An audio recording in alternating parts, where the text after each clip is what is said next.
Ողջույն սիրելի հեռուստադիտողներ, եթերում ազատ շփումն է։ Դե ինչ, օրվա կամ վերջին 1-2 օրերի top թեման Գագիկ Ծառուկյանն է եւ առյուծը, որը ցավոք սրտի անկեց։ Եվ իհարկե առյուծի մասով ավելի ցավում ենք եւ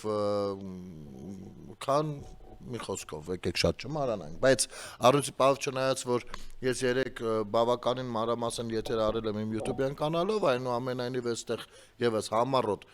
ներկայացնեմ, դրանից հետո այդ շարժումները այլևս չեն կարող լինել ու արդեն անցնենք առաջ, որովհետեւ կարեւոր այլ թեմաներ կա։ Նախ սկսենք այնտեղից, որ շատ շարքում է ինչ նոր են իմացել, որ նա կենթանիներ են պահում, ոչ նոր չեն իմացել, որ կենթանիները պահում, ասեմ ավելին, մի քանի անգամ նրա դուռը թակել եւ մի քանի անգամ կենթանիները նրա մոտից տարել են։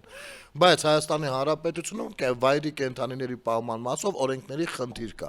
Ոչ միայն այդ մասով, գիտեք, մեր երկրում օրենքների ինչքան խնդիր կա, որովհետեւ մեր ազգային ժողովը մի 20 տարի զբաղված է եղել ոչ մի բանով, իսկ վերջին 8 տարիներին մենակ մի խմբակցություն է աշխատում, ոչ մի ինդիմադիր չենք տեսել մի օրենսդրական նախագծով ներկայանա։ Այո, այստեղ խնդիր կա, օրենքը բացեր ունի եւ հակասություններ ունի, որոնք կարգավորված չեն։ Սա ես երեք իմացա իմիջայլոց, ինչն էլ սիրով ներկայացրեցի հետևորդներին։ Ուրեմն, ստացվում է այսպես, որ տվյալ վայրի կենթանիները փաստաթուղթ ունեցել են, այսինքն երբ որ բերել են Հայաստան, փաստաթուղթ են ունեցել։ Դա օրենքով չի արգելվում, բայց օրենքով արգելվում է նրանց պահելը, պատկերացնում եք։ Եվ երբ որ դու իհարկե առանձին դեպքերում հատուկ որոշումներ լինում են թույլատրելու։ Միանշանակ թույլատրություն ունի միայն Երևանի կենթանաբանական այգին եւ կներեք, որ չեմ հիշում եւս մեկ կառույց։ Վայրի կենթանիներին է խոսքը վերաբերվում։ Ուրեմն, մարդը կարող դիմել, քանի որ հնարավորություններ ունի, ու տեսնում ենք, որ կարողանում է անվտանգությունը եւս երաշխավորի այս իմաստով կարող էր հանգիստ դիմել եւ ստանալ իրավունքը կամ կստանալ կամ կմերժվեր, չգիտեմ, ամենայն դեպս չի դիմել։ Բայց երբ որ բնապահպանությունը դիմում է, որպեսի տանի, սրանք դատի են տալիս եւ դատանում երկար ձգձգվում է, գործը դե իրավական ինք պիտի լինի։ Ստիպված կիրառվում են միջազգային նորմերը, որովհետեւ հայաստանյան օրենքները խախուտ են, հետո անցնում են հաջորդ խնդրին, հաջորդ կենթան։ Սա դանդաղացնում է։ Բայց այն որ մի քանի անգամ նրանց դուռը թակել են, այդ իմաստով հանգիստ եղեք, եղել է նման բան, եւ հիմա ոմանք որ ասում են, վայ շոուն նիվաների Ղարաբաղ ուղարկելներ, ինչ եղան այդ նիվաները, տենց էլ չիմացանք, դեն հասան, չհասան, հետո ներկվեցին սպիտակ հետ վերադարձան, չգիտեմ։ Շոուներից ոնց որ թե դուք այդքան էլ նրանք ովքեր մեղադրում են շոուի մեջ, ոնց որ իրենք չեն նայում իրենց ձեռնարկած շոուները։ Ասենք առաջ, նախ տվյալ առյուծը իսկապես ցավալի է, ես ինքս կենթանասեր եմ եւ ես ցավում եմ, որովհետեւ կենթանի էր, առյուծ, հասկանում եք, սատկեց։ Բայց ասում են, որ ունեցել է ուղեկցող հիվանդություններ։ Անկամ ես հիմա ընթերցեմ, որպեսզի ոչինչ բաց չթողնեմ հանկարծ, որովհետեւ սա վերջնական եմ անդրադառնում։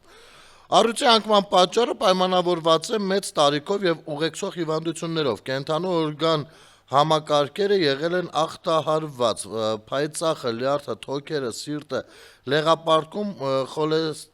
խոլեցիստիտային, հա, այս ինչ բառա։ Ես դե կներեք չեմ անում, բայց հիվանդություններ են։ Սա պաշտոնականն է, բանը փոփոխություններ, արկա է ճարպակալում, որովայնի խոռոչում արկա է ազատ հեղուկ, ինչը պատճառ է դարձել, որ քնեցումից չի արթնացել։ Հիմա ասում են, դե թող չքնեցնեն, բայց թող չի ունեցել, որ հիվանդ եղել, լսեք, որպեսզի իմանաս առյուծը հիվանդ է, թե չէ, պիտի քնեցնես, որ մոտենաս, առյուծին ո՞նց կարա բժիշկը մոտենա, կատու չի, շուն չի, առյուծ է, հասկանում եք։ Սա էս իմաստով։ Հիմա ունենք իրավաբաններ, պատկերացնում եք, ովքեր արդեն ընդդիմադիր, բնականաբար, փաստաբանների պալատի վառ ներկայացուցիչների, իսկ քոչասերժական այս բանը տաշիր սամոյականներին, ասես սպասարկու անձնակազմ, ովքեր արդեն ձևակերպում են այսպես, առյուծին սպանեցին։ Հիմա ասում են այս ամեն ինչը, ու կա եզրակացությունը։ Եթե դուք քաղաքական շահարկումների չեք դիմում, իսկապես որակում եք դա, որ առյուծին սպանեցին, չգիտեմ ինչու պիտի սպանեին, չգիտեմ ինչու պիտի սպանեին, իսկապես չգիտեմ, կամ եթե սպանում էին, մեկին պիտի սպանեին, մեզ էլ կա, չէ, ինչն է ձեզ խանգարում, մի հատ անկախ փորձագետ բերել միջազգային։ Այդ է ցավը տանեմ։ Հրյա փորձագետներ վարձել կես միլիոնով բերել էիք։ Հույն գեներալ բերել էիք, չգիտեմ, այն Ռոբերտ Ամստերդամին բերել էիք, կանադացի է ինչա։ Ինչն է ձեզ խանգարում այդ միջազգային փորձագետ բերել, ասել մի հատ էլ դու էլ ստուգի, ենթադրությունը տա, իր բանը տա, հա, ու եթե իսկապես դա դիտավորություն է եղել, ապա ես ասեմ Հայաստանի Հանրապետությունում կենտրոնի սպանելը քրեականացած է։ Ինչն է ձեզ խանգարում դա անել։ Այ դուք գիտեք, որ դա այդպես է, ու շատ լավ գիտեք դա ինչա նշանակում։ Դա է հենց խնդիրը, որ դուք չեք անում, քանի կարող եք քաղաքական դիվիդենդ հավաքել սատկած առյուծի մասով։ Այ երբ որ կբերեք փորձագետ, այդ ժամանակ սկսեք շահարկել, չէ, ուրեմն անցեք առաջ։ Այլապես իսկապես կսկսենք այնքան ծիծաղել ձեր վրա, չեք պատկերացնի, կկազմակերպենք համահայկական ծիծաղ ձեզ վրա։ Չի կարելի, լավ, ուր եք հասել։ Հասկացանք։ Ես հասկանում եմ, որ Ծառուկյանի թեման արդեն ոնց որ թե այդքան շահարկել չի լինում, որքան առյուծի թեման։ Բայց արդեն ակնհայտ է դառնում, էլի, ամոթ է, անցեք առաջ։ Հիմա, իսկ եթե առաջ ենք անցնում, ինչ է ստացվում։ Ասեմ ինչ է ստացվում, ուրեմն կներեք։ Ինչպես որ խոստացվել էր, առաջ է գնում գործը։ Ուրեմն հակակոռուպցիոն դատարանը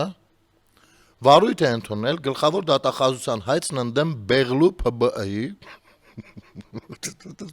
Մարդը իր ՓԲ-ի անունը դրել, բայց ուրախանում է։ Պետական գույքի կառավարման կոմիտեի Գագիկ Ծառուկյանի Multigroup կոնցեռն սահմանափակ պատասխանատվությամբ ընկերության Սևան ազգային պարկ Պոակի, այսուհետ Պոակ 1996 թվականի նոյեմբերի 29-ի N111/2 պայմանագիրն անվավեր ճանաչելու մասին։ Որպես հետևանք գլխավոր դատախազությունը պահանջում է անվավեր ճանաչել 1.21 հեկտար մակերեսով հողատարածքի եւ 60 քառակուսի մետր մակերեսով N-7 փայտե տնայքի մասով պայմանագրի հիման վրա կատարված իրավունքի պետական գրանցումը 2000 թվականի սեպտեմբերի 8-ին Բեղլու ՓԲ-ի եւ Գագիկ Ծառուկյանի միջև կնքված անշարժ գույքի առողջարկի պայմանագիրը Վերոնշյալ պայմանագիրը փոփոխելու մասին 2001 թվականի հունվարի 12-ի համաձայնագիրը 2025 թվականի նոյեմբերի 25-ին Գրանցամատյանի N4462 համարի 2 Պոակի եւ Multigroup կոնցեռն ՍՊ-ի միջև կնքված վարձակալության պայմանագիրն ու 25 թվականի նոյեմբերի 28-ին կատարված իրավունքի պետական գրանցումը Արդյունքում Multigroup կոնցեռն ՍՊ-ի ապօրինի տիրապետությունից ՀՀ սեփականությանը կվերադարձնել 0.3 կլորացած թիվ ասեմ, որովհետև հնգանիշ թիվ է, հեկտար մակերեսով հողատարածքը, հողատարածքի վրա կառուցված շենքերը, շինությունները, այնն է 425.12 քառակուսի մակերեսով բնակելի տները, 23 մոտավորապես քառակուսի մետր մակերեսով նավակայանը, 100.1 քառակուսի մետր մակերեսով Պարիսպը, Հակակոռուպցիոն դատարանը բավարարել է դատախազության հայցի ապահովման միջոց կիրառելու պահանջը, պատասխանողին արգելվել է այնպիսի գործողություններ կատարել, որոնք կհանգեցնեն հայցադիմումի մեջ նշված գույքերի սեփական հետիժոջ փոփոխությանը կամ դրանց փաստացի վիճակի փոփոխությանը։ Սկսել են արդեն այդպես ամբողջական աշխատել, էս լավ է։ Թե չէ Հովիկ Աբրահամյանի տանորներ ընկնելու են, որ կալանքի տակ ծախել էր։ Դե ինչ, ասեմ, որ Գագիկ Ծառուկյանի մասով, այո, գետնից մինչև առաստաղ երևի թե ԱԱԾ-ում նյութեր կան, ու նախընտրական խոստումը առայժմ ընթանում է, բայց այստեղ ամեն դեպքում պետք է կառավարությունը իմանա, որ հանրությունը մի կերպ է դիտարկում, ասում է Քոչարյանին հանեք, ահագին բան ինքնստինքյան կելնի։ Այնպես որ հույս ունենանք սրանով չեն ավարտվի դիտարժան պահերը, երեք տարածվեց մի տեսանյութ, որտեղ որ երևում էր, թե Գագիկ Ծառուկյանին ինչպես են գետնին պարկասում, իհարկե ես նման տեսանյութերի տենց չեմ սպասում, նենց չի, որ սիրտս բավարարվում է եւ այլն, բայց մեկ էլ տեսար սրտակեղեկ բացականչություն, որ 70 տարեկան մարդուն պարկասնում եք պոլին, գիտեք, չի կարելի երես պաշտությամբ զբաղվել։ Իհարկե, ասենք ոնց եք պատկերացնում, Մեկը ես ինչ-որ sense երջանիկ չեմ, էլի նման տեսարաններ, ասենք ինչ-որ sense բան չունեմ, էլի մի հատ սրան պարկացնեին գետին, սրանոթերով տանեին, չգիտեմ, դա այդպիսի բաներ չունեմ։ Բայց մյուս կողմից այդ երեսպաշտությունը եկեք թողեք, էլի։ Որովհետև եթե ուղիղ խոսենք, կներեք կա մարդ, ով աշխատել է Գագիկ Ծառուկյանի ձեռնարկություններից, բիզնեսներից որևիցե մեկում, ստացել է նորմալ աշխատավարձ օրով։ Գիտեք, քանի քաղաքացիներ դեռ 20-21 թվականներից ունես չէ, էլի նոր ենք խոսում, Միջայլոց այդ ժամանակ էլ դրա մասին բարձրաձայնել եմ։ Քաղաքացիներ, ովքեր աշխատում էին այդ գազալցակայաններում, մյուսում, մարդը 6 ամսով աշխատավարձ չէր ստացել։ Բայց կներեք, այդ մարդը, որ աշխատավարձը չի ստանում, արդյոք իր ընտանիքի առաջ գետնին պարկած վիճակում չի։ Սրտները չէր ցավում այդ ժամանակ։ Երբ որ մարդը աշխատում է, ու ամիսներով աշխատավարձը չկա, ու ինքը տանը չգիտի ինչ պիտի ասի, առավոտյան էլի գնալու է գործի, ասենք կինը ո՞նց պիտի ճանապարհ իրան գործի։ Օրինակ, էլի։ Իմիջիալոց թույլ տվեք ես իմ ազնական կյանքից մի բան ասեմ, ես վերջին անգամ նենց ստացվեց 11-12 թվականներն էր, վեր կացա ու գնացի Ռուսաստան, այդ պատմությունը մանրամասն չներկայացնեմ, շատերը տեղյակ եք։ Գիտեք ինչու, որովհետև մի հեռուստատեսության դատի էի տվել իմ աշխատավարձը չտալու համար, կամ մասամբ տալու համար, դրանից հետո ոնց թե ես իմ իրավունքները որպես դերասան, այդ ժամանակ ընդունված չէր այդպիսի բաներ, ընդունված էր, որ պիտի դերասանը, չգիտեմ, տնօրենի դռան մոտ սիրուն քուտիկի նման, սենց պարկի, որ իրան շոյեն։ Ոչ մեկ չէր ուզում ոչ մեկի հետ իր գործատուի հետ հարաբերությունները հանկարծ վատացնել։ Կամ շատ քչերը կարող են ինչ-որ կերպ դասավորեն ծանոթ բան։ Ես ուղիղ դատարան եմ դիմում, չնայած սկզբում ասում եմ ժամանակ եմ տալիս բաման, դնում չլինում, ասում եմ լավ, դատարան եմ դիմում։ Իհարկե ինչ քաշեցի, այդ իմ գործն է, այդ ժամանակ շատ էին գրում դրա մասին։ Հա։ Բայց իմ համբերությունը հատավ միտեղ, երբ որ իմ մի տարի, հա, ու բնական է ինձ ուրիշ հեռուստատեսություններից չէին հրավիրում այդ ժամանակ էլ նկարահանումները, իսկ ես դերասան եմ, ուրիշ բան դեռ չեմ կարող անել կամ մի քիչ ամբողջ կարիերա մի քիչ հոգեբանորեն էլ բարդ է թողնել ու գնալ ուրիշ աշխատանքով արդեն զբաղվել, չէ՞ որ ամբողջ կյանքը ձգտել ես դրան, էլի։ Հա, ուրիշ տեղերից էլ չէին հրավիրում, անունը հելել էր խնդրահարույց դերասանը, խնդրահարույցը որն է աշխատավարձն ասում չեն տալիս։ Մի խոսքով, եղավ մի հատ իրավիճակ, որը եղավ վերջին կաթիլը թերևս, երբ որ առավոտյան տղաս դեռ մի տարեկան էր, եթե չեմ սխալվում,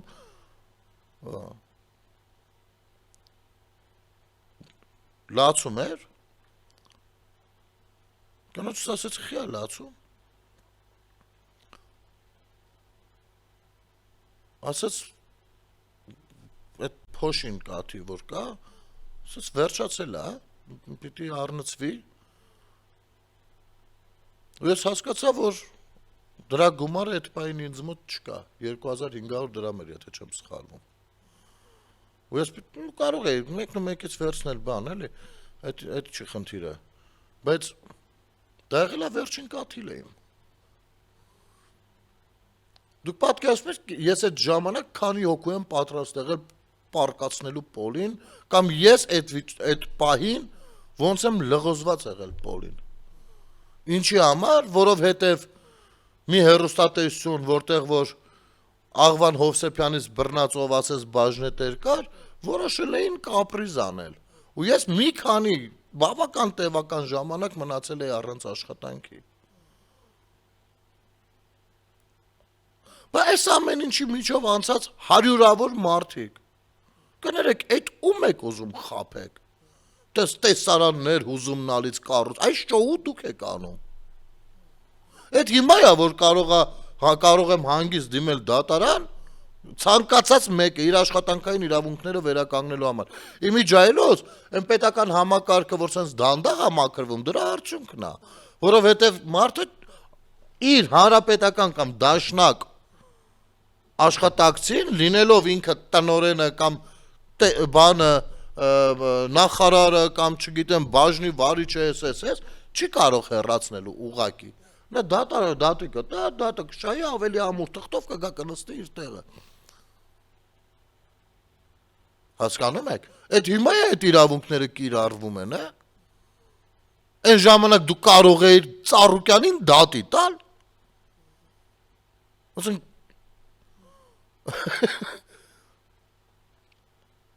Why I հենց այդպես ահի մտնոլորտում բոլորիդ պահել են, այսօր էդի չեք դուրս եկել, ինչերից եք, կամ քաղաքական հալածյալ է, լուրջ եք խոսում։ Բա տենց համարձակ տղերք եք, ինչ-որ արդարության պաշտպաններ ու զինվորներ, բա երբ որ հանրապետականը ստորացնում էր, կոնկրետ ստորացրեց այն աստիճան, որ Ծառուկյան ասաց ես էլ քաղաքականությամբ չեմ զբաղվելու։ Ինչի այդ ժամանակ չեք դուրս գալիս, ասեք ես մի ամբողջ կուսակցություն իր ղեկավարով ես ինչ խախալացիալություն եք կազմակերպել ստեղ։ Ինչի դու այ երեսպաշտությունը այդտեղ է։ Այ դա է հենց քաղաքական հալածանք, մոռացել եք այդ ժամանակներում։ Այսօր նա քաղաքական նախ գործիչ չի ինձ համար, նա բիզնեսմեն է։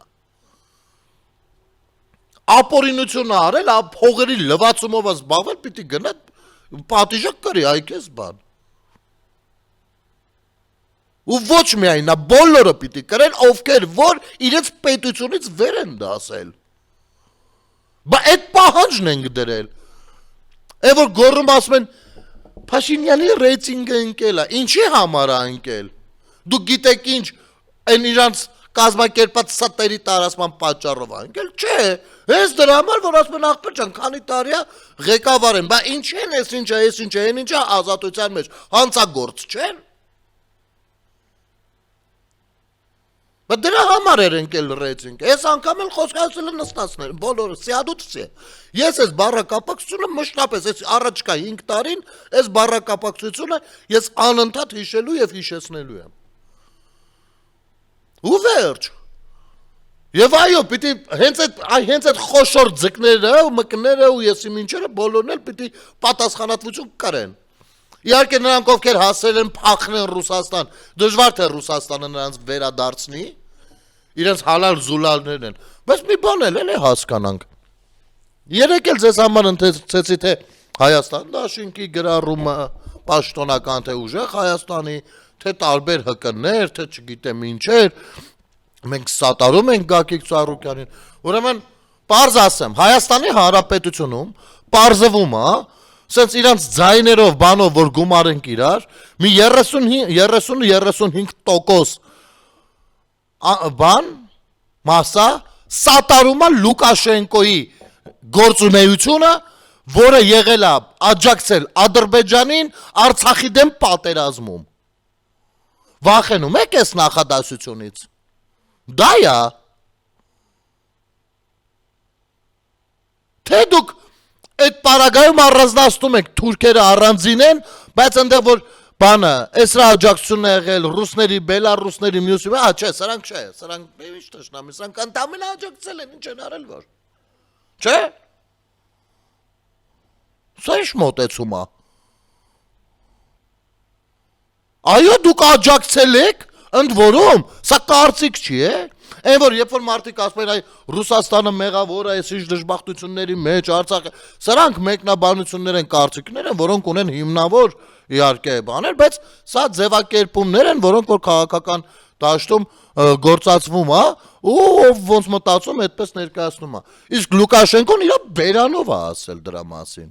Այսինքն մենք կարծիք չենք հայտնում, կրկնում ենք իր ասածը։ Ու դուք ստեղ տեսարաններ եք կառուցում, կներեք հեռուստատեսային եթեր չլիներ երկու բառով կասեի, թե ինչքանով է հետաքրքիր այս ամեն ինչը։ Այս ամեն ինչը, այո, պիտի բոլորն էլ սիադուտսի, պիտի բոլորն էլ նստեն, ովքեր որ իրեն պետությունից վերադասել։ Եվ լավ կլինի են Էմիլը փաստաբան, հիշի թե 21 թվին ոնց էր դուրս եկել բնապահպանների դիմացը փակելու,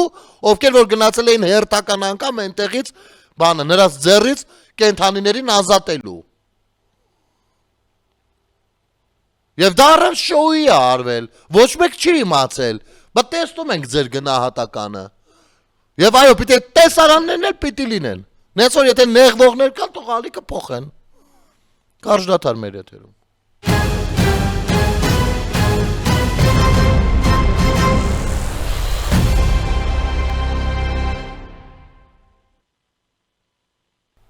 Վերադառնանք սիրելի հեռուստադիտողներ եւ անդրադառնանք եւս մեկ դեգրադացված մտածելակերպի, որը տարիներով ու մեր ուղեղն են փորձել մցնել։ Մի նյութ եմ ընթերցում, դուք պատկերացրեք։ Ալեքսանյան Արթուրը, Ամոյան Մալխասը, Ավդալյան Նազիկը բան չունեն ասելու, Արմեն Հովասապյանն է գրել։ Քաղաքագետ Արմեն Հովասապյանը քաղաքագետ է։ Քաղաքագետ է։ Ես չգիտեմ, այդ ինստիտուտներում ինչ են սովոր։ Ես մեկ անկեղծ եմ ասում, ժողովուրդ ջան։ Ասում եմ, ինչ լավ է,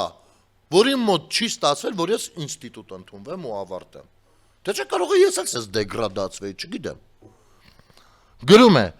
որ անցավ եւս մեկ օր սպորտային աշխարհից 0 արձագանք Ծառուկյանի շուրջ ընթացող ապօրինություններին եւ գնահատական չկա այն մարդու մասին, որի օրոք տվյալ պերսոնաժները հասել են իրենց սպորտային բարձունքներին։ Նա հիշատակում է Ալեքսանյան Արթուր, Ամոյան Մալխաս, նաեւ Ռոման, ծանրամարտիկներին Ալավերդյան Փաշիկի համադությամբ, Ավդալյան Նազիկ ու Խուրշիդյան Ռիփսիկ անունները հարցնելով թե բան չունեն ասելու, նշում է նաև որ նախկինում օդանավականում Ծառուկյանոտ էր թռցնում, տուն կամ մեքենա նվիրում, իսկ հիմա նրան կոչում են փողեր լվացող կամ որսագող, հիշեք որ ոչ մի իշխանություն առավել եւս բռնապետական հավերժ չի, ձեր ընտրությունն է գրում է Հովասապյանը։ Ուրեմն քաղաքագետ Հովասապյանն ինչու էր Արմեն։ Ասենք, օրինակ դու խի չես դարձել ծանրամարտի չեմպիոն կամ ըմբշամարտի փող չեմպիոն, գիտես խի, որովհետև դու չունես այդ ընդունակությունը, ես խի չեմ դարձել ծանրամարտիկ, որովհետև չեմ զբաղվել դրանով, նպատակ չեմ դրել, այս մարդիկ մարզվել են, պետությունը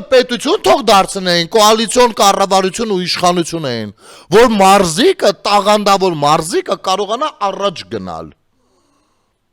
Եվ խնդիր չունենա տուն պահելու, խնդիր չունենա բաների մեկնելու, միջազգային մրցաշարերի մեկնելու, որ մի հատ էլ կախվածության մեջ դնեք ֆինանսական եւ այս դեպքում արդեն բարոյական։ Այսինքն դա արել է Ծառուկյանը, որպեսզի հենց որ իրան կպնեն, այս մարդիկ իր կողքերը լինեն։ Խի է արել։ Դրա համար է արել, չէ։ Այս մարդիկ եղել են, ունեցել են տաղանդ։ Նա դա տեսել է, գուցեև աջակցել է։ Նու այնտեղ ուրիշ փողերի լվացում բան, դրանք դնենք մի կողմ, աջակցել է, բայց այդ մարդիկ իրանցով են դարձել, իրենց ֆիզիկական տվյալների, իրենց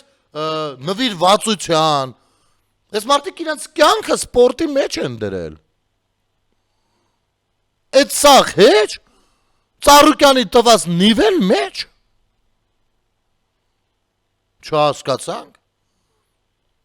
օրինակ հիմա, պետությունը բավականին ուշադրություն է դարձնում եւ համակարգային ձևով օլիմպիական հատկապես մարզաձևերի զարգացմանը աշխատավարձով, ընդ որում բավականին նորմալ աշխատավարձով Հայաստանի Հանրապետության համար, չեմ ասում թե կարող ենք դեռ ոտք գցել Եվրոպայի ու Միացյալ Նահանգների հետ, բայց Հայաստանի Հանրապետության համար շատ լավ բանով։ Իհարկե համակարգի ներսում որոշ խնդիրներ կան, դա էլ է պետք արձանագրել, ամեն դեպքում դեռ այնտեղ կան էլի այն շուստրիներից, որ ծանոթ խցկել բանման, հատկապես ֆուտբոլը, որ վաբշե ծանրագույն վիճակում է։ Բայց դրանք այն խնդիրներն են, որոնք կարելի է արձանագրել, բարձրաձայնել, որպեսզի լուծում ստանան։ Այսինքն քայլ է արված ու այստեղ խնդիրներ կան, դրանք հիմա պետք է հարթելով գնալ։ Բայց երբ որ սպորտի մեջ քայլ չի արվում, սպորտը թողնում են մեկի տնօրինության տակ, ուտես լավ չի, նեմես Ռուբոյին էլ արդարացրեք։ Ինքն էլ բաներ անում, ասում էր ով գոլ խփի, այսքան փող կտամ բան։ Այս ինչ մտածելակերպ է։ Դու քաղաքագետ ես։ Դու քաղաքական իմաստով համարում ես նորմալ, որ մի հատ օլիգարխ տենց այդ ամբողջը վերցրել է իր ձեռքի տակ, պետական բան չկա, ու տենց ինքը սա դեգրադացված մտածելակերպ է։ Այս մեկն էլ էր ինձ գրել էր երեք, թե բա ասում դու Կենտրոն TV-ում ասում սերիալ ես նկարվել, բա այսօր խես տես բաներ խոսում, նախ խոսում ես այսօր չեմ խոսում, միշտ եմ խոսել, երկրորդ ես սերիալ եմ նկարվել, բա դերասան եմ նկարահանվել եմ, թե որ TV-ով են ցույց տալիս ինձ շատ քիչ է հետաքրքիր։ Ինչ, ես պարտական եմ։ Դերասան եմ նկարահանվել եմ, աշխատավարձս պիտի տվել է։ Լավություն է ինձ արել, որ աշխատավարձա տվել իմ նկարահանվելու համար։ Չհասկացա։ Այս մտածելակերպը, այդպես են մտածել, որ այս ընտրություններին այսպես գործեցին։ Դե այս տարածքը մեկը իմն է, դե աշխատողներով, ապրողներով, բանով իմն են, այն մյուսին նա, դուք այս մտածելակերպով փորձում եք հետ վերադառնալ այն բանին, գողապետության ժամանակաշրջանին։ Սյունիքի մարզում դե Լիսկանա, Գեղարքունիքում բանը, Կիրովականում, Լենականում Վարդանիգը, այ սրան եք դուք վերա, դու ես քաղաքագետ։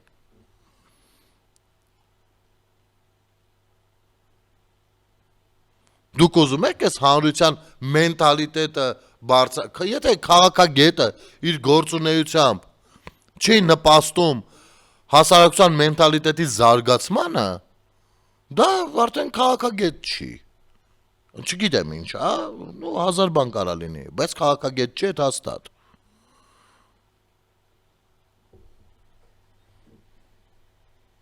Նայում ոնց են ուզում ներքաշեն։ Գիտեք ինչ, Արթուր Ալեքսանյանը մեր օլիմպիական չեմպիոնն է։ Եվ այո, պետականամետ մտածելակերպն է, որ բերել է նրան, որ այսօր Արթուր Ալեքսանյանի անվան, այդ լեգենդար տղա, կենթանի լեգենդի անվան մարզական մի ողջ համալիր է կառուցվում։ Լավ, մարզա դպրոց անունը դնենք։ Իր անվան։ Դուք երբ եք մեծարել։ Այսինքն տուն ու նիվա տալով դուք կարծել եք թե մեծարել եք։ Մեծարում են այսպես։ Նազիկ Ավդալյանը, ես ասում եմ, եթե ես ունենայի հնարավորություն, Նազիկ Ավդալյանին շատ եմ սիրել։ Իր կամային հատկանիշները ինձ համար, չգիտեմ, կարող է որպես տղամարդ մի քիչ ամոթել է ասելը, բայց նրա կամային հատկանիշներից ցանկացած տղամարդ պիտի օրինակ վերցնի։ Ու եթե ես ունենայի հնարավորություն, ֆինանսական հնարավորություն, ես Նազիկ Ավդալյանի կերպարով մի հատ այնպես ֆիլմ կնկարեի, էլ ասելու չի։ Դուք ինչի եք բերում նրանց փորձում մտցնել ես կեղտոտ խաղերի մեջ։ Մաքուր թողեք հանգիստ մեր այ տենց էլ մտավորականության հետ եք վարվել, որ այսօրվա դրությամբ մտավորականություն բառից սրտխառնոց է առաջանում հասարակության մոտ։ Այ նույն կերպ եք վարվել։ Բոլորին դարձնելով ձեր պալատական երաժիշտներն ու արտիստները։ Գուցե ընդհանրական եմ ասում, իհարկե կան սկզբունքային շատ տաղանդավոր մարդիկ, փառք ու պատիվ նրանց։ Իմիջիալոց, քանի որ խոսքը խոսքով գնաց, ասեմ, որ ռազմավարությունը ԿԳՄՍ նախարարության կողմից ընտրված, դեռևս արվեստին, մշակույթին զարկ չի տալիս։ Այստեղ խնդիր կա ու դրա մասին մի օր առանձին խորքային կխոսենք։ Ասենք թատերական ինստիտուտը խի կա, եթե օրինակ ասենք ռեժիսորները, դերասանները չեն կարողանում իրենց դրսևորել որևիցե ձևով։ Բոլորս ենք հասկանում, Հայաստանը փոքր շուկա է, բայց այդտեղ նախարարություն ունենք։ Նախարարությունը պիտի շատ այդ մասով ուշադիր լինի։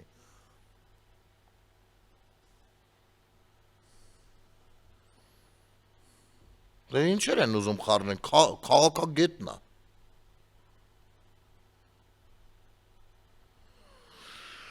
Իմիջիալոց առաջիկայում ձևավորվող խորհրդարանի գործունեությանը ընթառաջ ուժեղ Հայաստանը գրառում է արել։ Նու ժողովուրդ օրաթերթն է գրում։ Ժողովուրդ օրաթերթը գրում է. Ժողովուրդ օրաթերթի տեղեկություններով առաջիկա օրերին ուժեղ Հայաստան խմբի ընտրված падգամավորները կհավաքվեն հանդիպելու Սամվել Կարապետյանին։ Հանդիպման գլխավոր նպատակը լինելու է ոչ միայն խմբակցության աշխատանքների կազմակերպումը,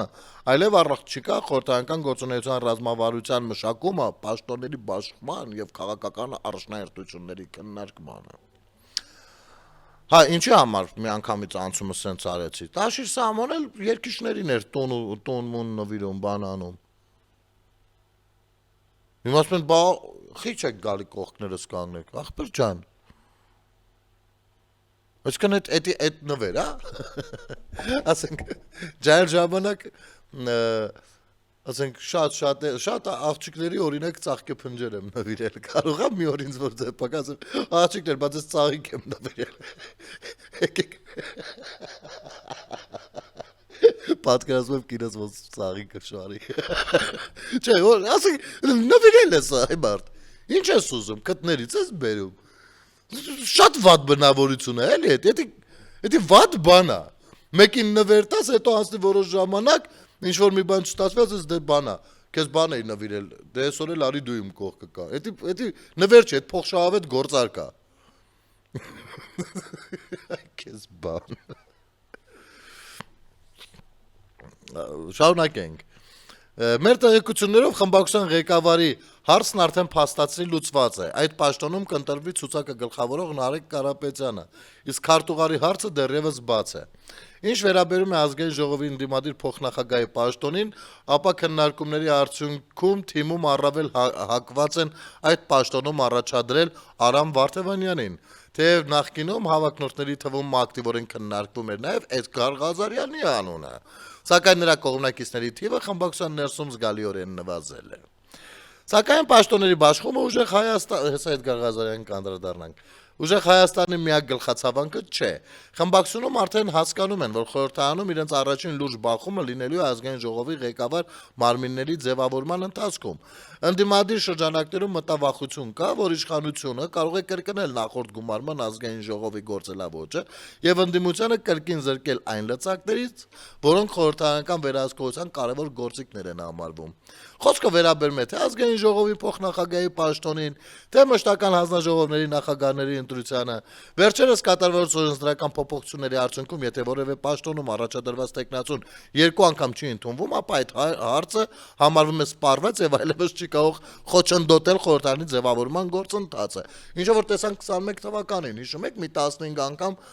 պաշտպանության հարցերով այդ բանի